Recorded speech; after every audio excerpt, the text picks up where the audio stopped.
Okay, so 7.4 is about graphing and writing exponential functions. So we haven't done graphing in a long time, and we're going to get our way back into here. So I have an equation. It's actually written in slope-intercept form up here, the y equals mx plus b.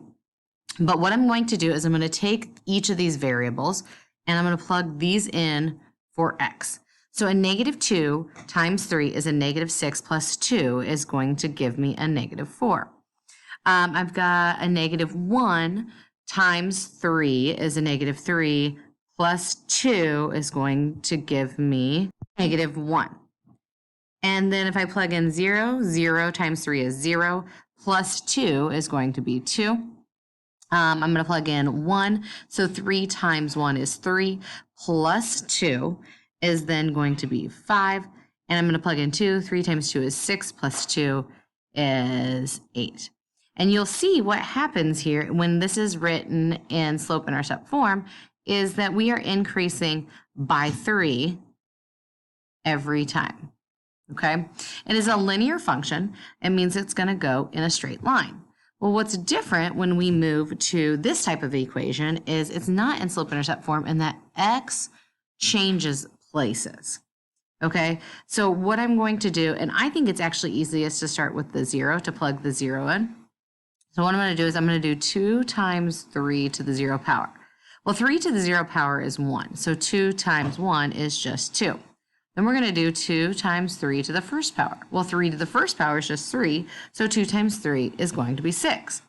Then 2 times 3 to the second power. Well, 3 to the second power is 9, so 9 times 2 is going to be 18. So then we're going to move backwards, and now we've got a negative exponent. And remember, when we have a negative exponent, it's got to move to the bottom of my equation.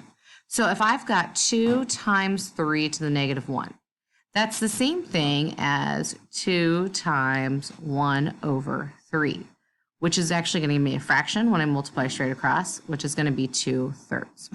Okay, so if I'm going to do my other one, I'm going to get rid of this stuff over here. If I'm going to work on the next one, I'm going to do 2 times 3 to the negative second power. Well, this is going to be 2 times 1 over 3 to the second, which is 9. So then that's 2 over 9, okay? You're going to see that these fractions you could turn to decimals, and that's fine. When we start graphing them, we will work. So this equation is different. This is actually called the exponential function. And you've probably heard people saying it's going to grow exponentially or it's going to decrease exponentially. And we'll talk more about that in class, but this is where they're talking about that. So this is an example from a graphing calculator. And so this starts at year 0. Let's say this year you go ahead and you get 6 rabbits.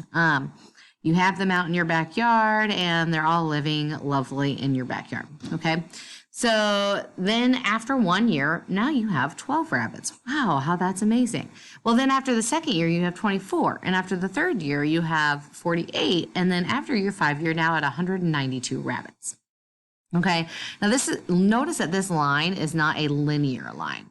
Okay, so the linear means it goes in a straight line. It goes up at the same amount, like plus 6, plus 6, plus 6 every time. This actually has a curve to it. So we have what's called our initial value is our A. So that's where we start. So at year 0, that's our A. Then we have what's called our growth factor. Okay, so that's going to be how much we're going to grow by every year.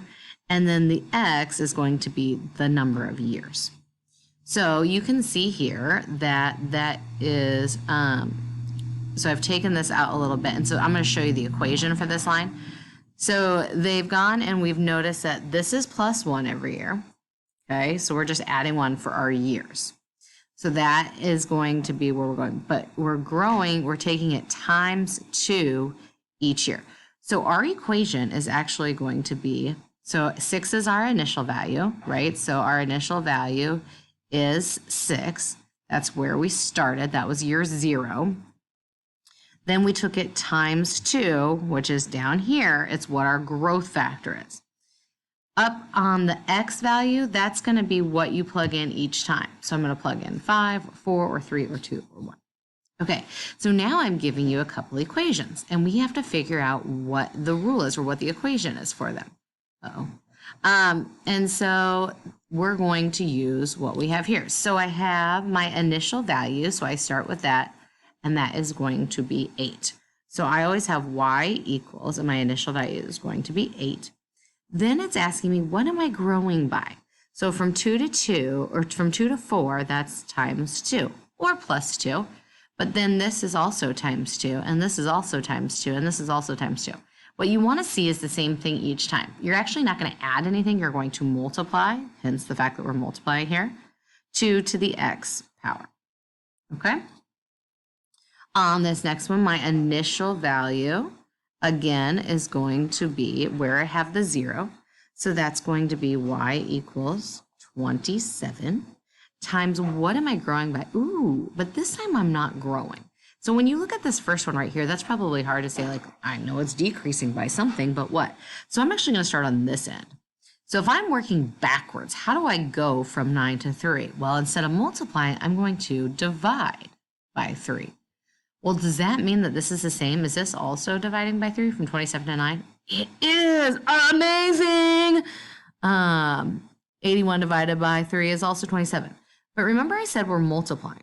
So if I'm multiplying by something, how am I moving on? There's this little thing called a reciprocal that you can actually multiply by. Fractions are our worst enemy, but they actually kind of make sense.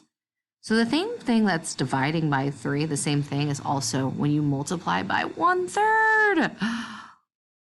Now we want to keep that in parentheses, and then that's going to be to the x power. So if you need to see that in a different way, there you go. I do like to keep parentheses around that just to help know that when I distribute, I've got to distribute it to both places. Okay? All right, we've got 2 more. Now we're actually going to do the graphing. So we're going to put it all together. So I have your equation. Notice that this one just has a 3 to the x power. And then we'll talk about the domain and range in just a second. Okay, so we're going to start with 0. I'm going to do 3 to the 0 power is going to equal 1. 3 to the first power is going to equal 3. 3 to the second power is going to equal 9. Okay? Well, then 3 to the negative first power, that's going to equal 1 over 3 to the first, which is just 1 over 3. And 3 to the negative second power is going to equal 1 over 3 squared, which is 9. I want you to notice something right here. When I do this graph, you're going to start to see somewhat of a pattern. Okay? So it's a reciprocal of what we currently have there. Now we have to graph it. So I'm going to go over 0, up 1. Let's see if I can get a dot out here.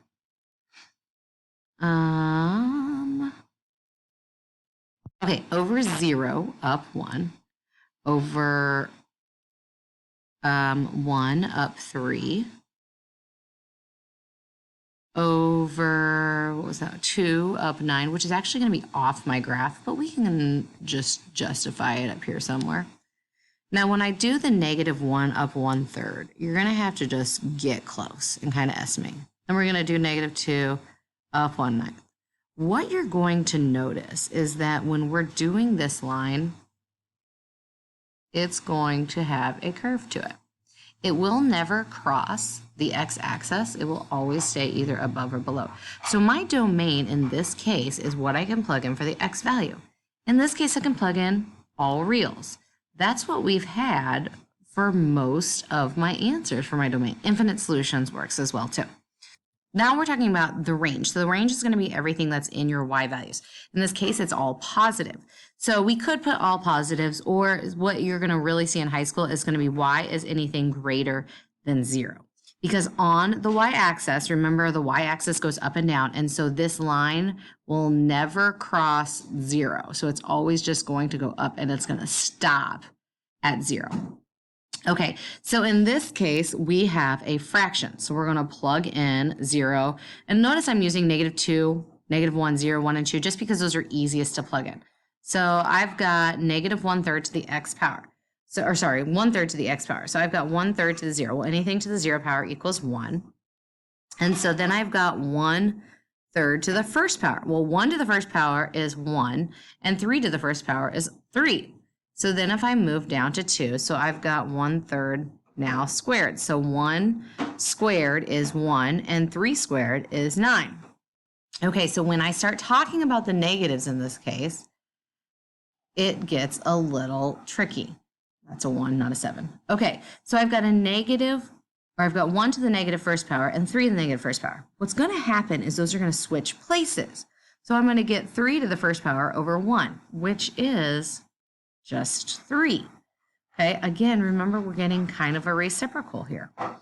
Okay, and then we're moving down to the negative second power. Well, I've got 1/3 then to the negative second, which means I'm going to flip places. So that's going to give me 9 over 1, which is just 9.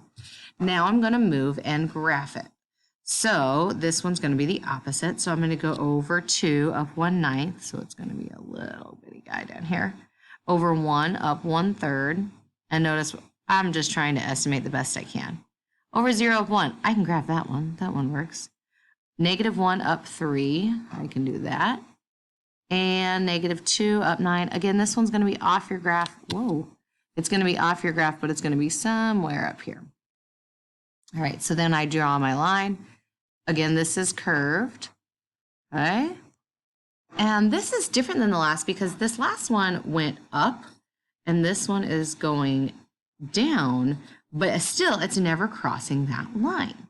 So my domain is still all reals or infinite solutions. And my range is going to be all positives or y is everything greater than 0. Again.